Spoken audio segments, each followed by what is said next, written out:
خلفيه عن نفسي، هدي نفسي عن الشركه. 5 4 3 2 1.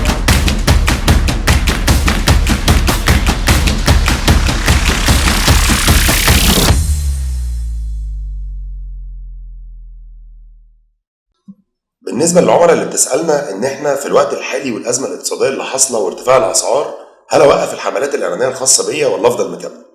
إحنا طبعا في أوت أوف ذا بوكس بنقول لك لازم تفضل مكمل حملاتك الإعلانية، وده لثلاث أسباب مهمين جدا.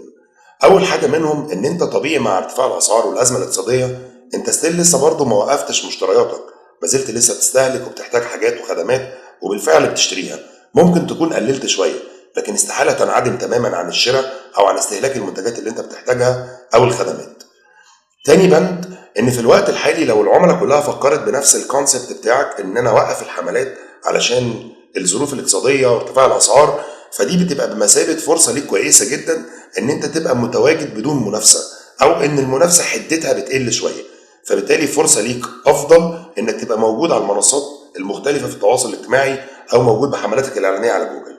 تالت بند وهو الاهم ان خلي بالك ارتفاع الاسعار دايما هو بيبقى بمثابه ضغط على عميلك انه يبدا ياخد قرار الشراء دلوقتي، وده لانه هيفكر تفكير واحد بس ان هو الحق اشتري الحاجه اللي انا محتاجها دي قبل ما سعرها يزيد تاني، فدي هتبقى حاجه بتضغطه انه ياخد قرار الشراء في الوقت الحالي ليه.